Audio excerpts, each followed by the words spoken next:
जी बच्चों अस्सलाम वालेकुम। आज हम लोग क्या पढ़े हैं, हम लोगों ने स्टार्ट की थी ब्लॉक 8 की पैथोलॉजी। ब्लॉक 8 का जो है ना हम लोगों ने न्यूप्लेसिया स्टार्ट किया था, जो कि आप लोगों की रॉबिन से जो है ना वो चैप्टर नंबर 6 बनता है। रॉबिन से मैं आप लोगों को ये सारा कवर करा रही हूँ क्योंकि बच्चों ये बहुत ज़्यादा मुश्किल चैप्टर तस्वर किया जाता है, बच्चों को इसकी समझ नहीं आती, एंड तक बच्चों को इसकी समझ नहीं आती। तो मैंने सोचा कि मैं आप लोगों के लिए एक सिंप्लीफाइड वर्जन इसका लेकर आऊँ।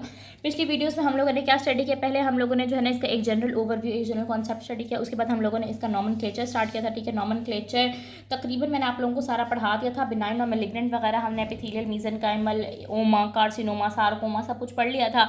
अब नॉमेनक्लेचर के अंदर ही बच्चों, और मैंने आप लोगों को ये वाला टेबल भी सारा समझा दिया था, और ये एक इम्पॉर्टेंट टेबल है बच्चों।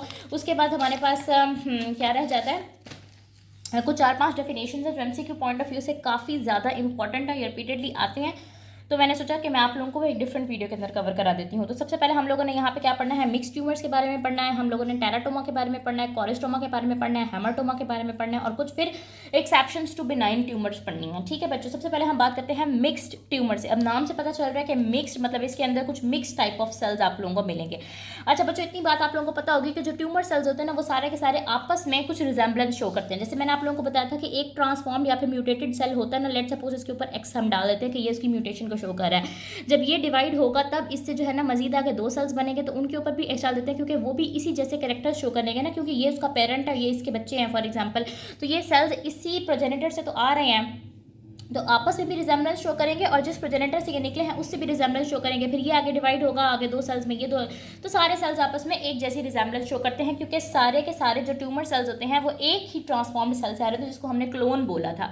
ठीक है बच्चों, अब मिक्स ट्यूमर्स में हमारे पास क्या होता है कि बेसिकली एक जो प्रोजेनेटर होता है ना वो आगे डिफरेंट टाइप ऑफ सेल्स के अंदर डिवाइड हो जाता है। फॉर एग्जाम्पल, अब ये हमारे पास एक ट्रांसफॉर्म या फिर म्यूटेटेड सेल था, इसके ऊपर हम एक्स लिख देते हैं। अब इसने डिवाइड होकर एक्स वाला ही सेल बनाना था, एक्स वाले ही 2 सेल बनाए थे, लेकिन ये फॉर एग्जांपल ए और बी वाले 2 सेल्स बना देता है। ठीक है, और आगे ए डिवाइड हो जाता है तो ये सी और डी वाले 2 सेल्स बना दिए। मैं बिल्कुल मिसाल दे रही हूँ, इसको आप लोगों ने पेपर में नहीं लिख के आना, ये बिल्कुल एक हाइपोथेटिकल एग्जाम्पल है सिर्फ आप लोगों को क्लियर करने के लिए कि यहाँ पर जो म्यूटेशन थी ना वो यहाँ पर नहीं है, बल्कि इससे और तरह के सेल्स बनना स्टार्ट हो गए हैं। ये सारे सेल्स एबनॉर्मली, ये सारे सेल्स एबनॉर्मल है, लेकिन ये आपस में भी रिजेंबलेंस शो नहीं कर रहे, प्रोजेनेटर से भी रिजेंबलेंस शो नहीं कर रहे, ये मिक्स टाइप ऑफ सेल्स हैं, hence the name mix tumour. तो एक प्रोजेनेटर जो होगा ना वो डिफरेंट टाइप ऑफ सेल्स या डिफरेंट टाइप ऑफ टिश्यूज के अंदर डिवाइड हो जाएगा, और उनकी क्या होंगी, मल्टीपल अपीयरेंसेज होंगी। ठीक है, एक ही ट्यूमर के अंदर आपको कार्टिलेज टाइप भी मिलेगा, मीजनकाइमल भी मिलेगा, एपिथेलियल भी मिलेगा, बोन्स भी मिलेगी, मतलब बहुत कुछ मिलेगा। तो इससे एग्जांपल मशहूर ज़माना इसकी एग्जांपल है pleomorphic adenoma of the salivary gland, और दूसरी इसकी एग्जांपल होती है teratoma, it is also a type of mix tumour. तो pleomorphic adenoma of salivary gland 4th year के सिलेबस में भी काफ़ी ज़्यादा है। वैसे भी मैं आप लोगों को बता दूं कि प्लियोमॉर्फिक का क्या मतलब होता है, प्लियो का मतलब होता है मैनी, यानी काफ़ी तरह की, और मॉर्फिक का लफ्ज़ मॉर्फ से निकला है। मॉर्फ का मतलब होता है साफ, स्ट्रक्चर या फिर शेप वगैरह। और एडिनोमा है, जाहिर है स्लाइवरी ग्लैंड जो है, ग्लैंड का जो ट्यूमर होता है उसको हम एडिनोमा बोलते हैं या एडिनोकार्सिनोमा बोलते हैं। ठीक है, तो ये हमारे पास प्लियोमॉर्फिक एडिनोमा क्यों बोल रहे हैं, क्योंकि इसकी काफ़ी सारे स्ट्रक्चर या फिर काफ़ी सारे शेप्स होते हैं, स्लाइवरी ग्लैंड का ये ट्यूमर होता है। तो बच्चों मैंने आप लोगों को मिक्स ट्यूमर में क्या बात बताई है कि यूजली जो एक ट्यूमर सेल्स होते हैं ना उसकी जो आगे जनरेशन होती हैं वो एक दूसरे के साथ भी रिजेंबलेंस शो करती हैं, प्रोजेनेटर के साथ भी रिजेंबलेंस शो करती हैं, क्योंकि वो सारे एक ही ट्रांसफॉर्म सेल से आ रहे होते हैं। लेकिन इसमें क्या होता है कि एक टाइप ऑफ सेल आगे डिफरेंट टाइप ऑफ सेल्स के अंदर डिवाइड होता है, उनकी मल्टीपल अपीयरेंसेज होती हैं। ठीक हो गया, यानी कि उनके अंदर आपको एपिथेलियल स्ट्रक्चर भी मिलेगा, फाइब्रस टिश्यू भी मिलेगा, कार्टिलेज और बोन टाइप एरियाज भी, और वाकई ऐसा ट्यूमर होता है कि उसके अंदर ना दांत उगे हुए नजर आ रहे होते हैं, टीथ उगे हुए नजर आ रहे होते हैं, हेयर उगे हुए नजर आ रहे होते हैं, मतलब आंखों से नजर आ रहे होते हैं, माइक्रोस्कोप से तो है ही है। तो इस तरह के ट्यूमर्स होते हैं, तो इसको इसका हम कहते हैं मिक्स टाइप ऑफ ट्यूमर्स है, many tissues are mix together. ठीक है, यहाँ तक बात क्लियर हो गई। उसके बाद हम बात करते हैं टेराटोमा की। टेराटोमा क्या होता है बच्चों, ये special type of mix tumour होता है। ठीक है, काफ़ी इंपॉर्टेंट एमसीक्यूज हैं बच्चों, ये सारे के सारे बहुत इंपॉर्टेंट एमसीक्यूज हैं, इनमें से कोई सा भी पॉइंट उठा के, वो टेराटोमा हमारे अभी एमसीक्यूज में आया था प्रॉफ में ना, तो और इसमें से काफ़ी ज़्यादा एमसीक्यूज बनते हैं। लिटरली हमारा एक एससीक्यू भी आया था और 10 से एक एमसीक्यूज भी आए थे इस नियोप्लेजिया वाले टॉपिक, तकरीबन 15 नंबर का पेपर आपको यहाँ से निकलना है। तो टेराटोमा हमारे पास special type of mix tumour होता है। इसके अंदर क्या होता है कि इसके अंदर भी काफ़ी तरह के टिश्यूज होते हैं। मिक्स ट्यूमर में हमने क्या बात की थी कि बहुत तरह के टिश्यूज होते हैं, लेकिन इसमें जो बहुत तरह के टिश्यूज़ होते हैं ना वो more than one germ layer से आ रहे होते हैं। ठीक है, अब यहाँ पे हमारे पास क्या था कि अगर हमें बोन भी नज़र आ रही थी, हमें टीथ भी नज़र आ रहे थे, हमें कार्टिलेज भी नज़र आ रहा था, उसके अंदर हमें फाइब्रस टिश्यू भी नज़र आ रहा था, लेकिन वो सारा था तो मीज़ेनकाइमल ही ना बच्चों। ठीक है, और अगर एपिथेलियल कोई स्ट्रक्चर नज़र आ रहा था तो कह सकते हैं कि वो एक ही जर्म लेयर से आ रहा होगा। लेकिन यहाँ पे क्या होता है कि एक्टोडर्म, मीजोडर्म, एंडोडर्म, किसी भी जर्म लेयर या एक से ज़्यादा जर्म लेयर्स के जो डेरिवेटिव्स होते हैं ना वो हमें नज़र आएंगे। फॉर एग्जांपल हमें पता है कि एक्टोडर्म हमारे पास क्या बना रही होती है, स्किन का एपिथेलियम बना रही होती है। एंडोडर्म हमारे पास फॉर एग्जांपल गट की लाइनिंग बना रही होती है। तो आपके पास वो वाले गट की लाइनिंग वाले कुछ डक्ट्स या ग्लैंड्स भी यहाँ पे मिल रहे होंगे और स्किन का एपिथेलियम वो भी मिल रहा होगा। यहाँ पे मतलब मिसाल के तौर पर समझा रही हूँ कि इसके अंदर एक से ज़्यादा जर्म लेयर के जो डेरिवेटिव्स हैं, मुझे एग्जैक्टली यहाँ पे डेरिवेटिव्स नहीं आके एक्टोडर्म से ये चीज़ें बनती हैं, मीजोडर्म से ये चीज़ें बनती हैं, एंडोडर्म से ये चीज़ें बनती हैं, एम्ब्रियो पड़े हुए ज़माना हो गया। तो मतलब जो इसके डेरिवेटिव्स हैं और इसके डेरिवेटिव्स हैं वो दो आ सकते हैं ट्यूमर के अंदर, या इसके और इसके आ सकते हैं। हो सकता है तीनों के डेरिवेटिव्स, तीनों के जो टिश्यूज़ हैं वो आपको ट्यूमर के अंदर मिल जाएं। तो अगर वो आपसे सवाल में पूछ लेता, क्लियर कट पूछेगा, more than one germ layer के अगर डेरिवेटिव्स हैं, जहाँ जर्म लेयर का लफ्ज़ आएगा वहाँ आपने आंखें बंद करके टेराटोमा लगा देना है। ठीक है, और ये जो है ना ये टोटीपोटेंट जर्म सेल से अराइज हो रहा होता है। ठीक है, टोटीपोटेंट जर्म से एम्ब्रियो की टर्म है, इसको खुद ही देख लेना, ना भी देखो तो खैर है। और ये ओवरीज और टेस्टीज के अंदर बहुत ज़्यादा कॉमन होता है। ठीक है बच्चों, उसके बाद वो आपको बताता है हेमरटोमा के बारे में। अच्छा, अब हेमरटोमा और कॉरिस्टोमा ये दो टर्म्स जिनके अंदर बच्चे काफ़ी कंफ्यूज होते हैं, तो मैं एंड में आपको इनका एक डिफ्रेंशिएटिंग फीचर भी ऐसा बता दूंगी जिससे आपको कोई मसला नहीं होगा। अब हेमरटोमा क्या होता है, ये कोई ट्रू कैंसर नहीं होता, बेसिकली ये एक नॉर्मल टिश्यू ही होता है। नॉर्मली हमारे पास कैंसर के अंदर क्या होता है, म्यूटेटेड सेल्स होते हैं, एबनॉर्मल सेल्स होते हैं, लेकिन इसके अंदर क्या होता है कि जो टिश्यू होता है ना वो नॉर्मल ही होता है, बस उसकी जो अरेंजमेंट है, उसकी जो और जिस तरह से उसने ऑर्गेनाइज होना था, जिस तरह से उसने अरेंज होना था, जिस तरह से उसकी लेयर्स बननी थी, वो एबनॉर्मल हो जाती है। नॉर्मल टिश्यू होता है, उसकी अरेंजमेंट एबनॉर्मल होती है। नॉर्मल टिश्यू होता है, नॉर्मल साइड होती है। फॉर एग्जाम्पल जहाँ जिस जगह पे उसको होना चाहिए था वो उसी जगह पे है, बस उसकी जो अरेंजमेंट है बच्चों वो ख़राब है।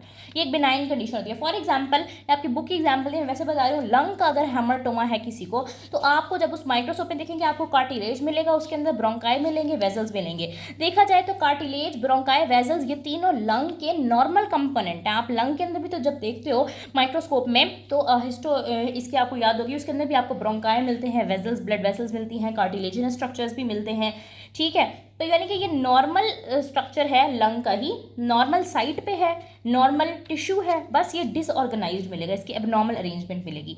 Right tissue wrong arrangement due to chromosomal abnormalities, ये बच्चों हो रहा होता है। ठीक है, उसके बाद कॉरिस्टोमा हमारे पास क्या होता है कि टिश्यू नॉर्मल है यहाँ पर भी, लेकिन उसकी लोकेशन एबनॉर्मल है। यहाँ पे क्या था, हेमरटोमा में क्या था, लोकेशन भी ठीक थी, बस ऑर्गेनाइजेशन उसकी ख़राब थी, उसकी अरेंजमेंट ख़राब थी। लेकिन यहाँ पे क्या है, यहाँ पे था राइट टिश्यू रॉन्ग अरेंजमेंट, यहाँ पे right tissue wrong place. For example normal tissue था, पेंक्रियाटिक टिश्यू बिल्कुल नॉर्मल टिश्यू है, उसकी ऑर्गेनाइजेशन भी ठीक है, वो बिल्कुल ठीक अरेंज है, लेकिन वो स्टमक के अंदर प्रेजेंट है। अब स्टमक के अंदर अगर पेंक्रियाटिक टिश्यू प्रेजेंट होगा तो उसका वहाँ क्या काम है बच्चों, ये तो एबनॉर्मैलिटी है ना, तो इसको हम बोलेंगे कॉरिस्टोमा, क्योंकि ये कॉरस्पॉन्डिंग साइट पे नहीं होता। इस तरह से याद रखो, it is not present at the corresponding site. Pancreatic tissue को पेंक्रियाज में होना चाहिए, ना कि स्टमक में होना चाहिए। तो ये इसको वो इसके लिए हेट्रोट्रोपिक रेस्ट का वो लफ्ज़ आपकी बुक के अंदर यूज़ कर रहा है। ठीक है, तो हेमरटोमा और कॉरिस्टोमा के दरमियान क्या क्या फ़र्क है कि हेमरटोमा के अंदर right tissue at wrong arrangement. ठीक है, right tissue right side but at wrong arrangement. यहाँ पे क्या है, right tissue at the wrong place. तो यहाँ पे मैंने आप लोगों को क्या क्या चीज़ें पढ़ाई हैं, मैंने आप लोगों को पढ़ाया है मिक्स ट्यूमर्स के बारे में, फिर मैंने आप लोगों को पढ़ाया है टेराटोमा के बारे में, हेमरटोमा के बारे में, कॉरिस्टोमा के बारे में, और अब मैंने आप लोगों को जो यहाँ टेबल से भी कुछ एक्सेप्शंस आप लोगों को मार्क करवाई थी ना, ये वाली मीजोथेलियोमा है, मेलानोमा है, यहाँ पे क्या था, सेमिनोमा है। ठीक है, और एक हमारे पास क्या आ जाता है यहाँ पे, लिम्फोमा। ये 4 एक्सेप्शंस हैं बच्चों। नॉर्मली हमारे पास क्या होता है, हम लोगों ने यही बात की है कि जो बिनाइन ट्यूमर्स होते हैं ना, चाहे वो एपिथेलियल हो चाहे वो मीजेनकाइमल हो, दे एंड विद ओमा, उनके एंड में ओमा आता है। अब ये 4 जो ट्यूमर्स हैं दे आर मेलिग्नेंट। देखा जाए तो ये यहाँ पे लिखे हुए हैं ना, ये तो हमारे पास मेलिग्नेंट का कॉलम है, मेलिग्नेंट के अंदर लिखे हुए हैं, बट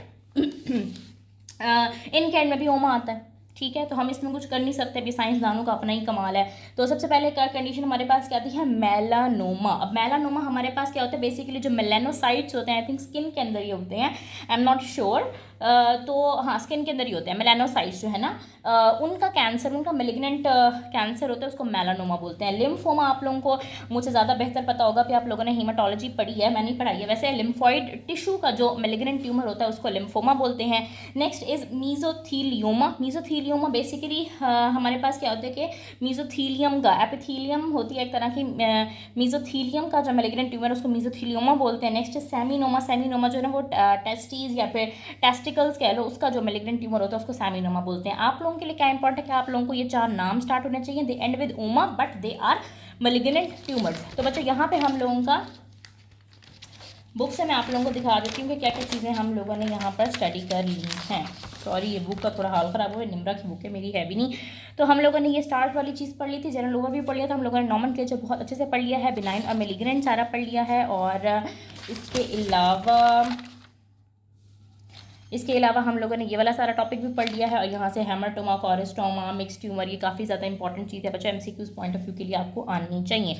ठीक है, नेक्स्ट वीडियो में हम लोग characteristic of benign malignant neoplasm पढ़ेंगे। यहाँ पे मैं आप लोगों को इसका डिफरेंस भी पढ़ा दूँगी। सो अगर आप लोग मेरे चैनल पर नए हो तो बच्चों please subscribe it and share with your friends, ताकि सबका भला हो जाए, क्योंकि नियोप्लेजिया एक बहुत ज़्यादा मुश्किल और एक बहुत ज़्यादा इंपॉर्टेंट चीज़ है। Thank you.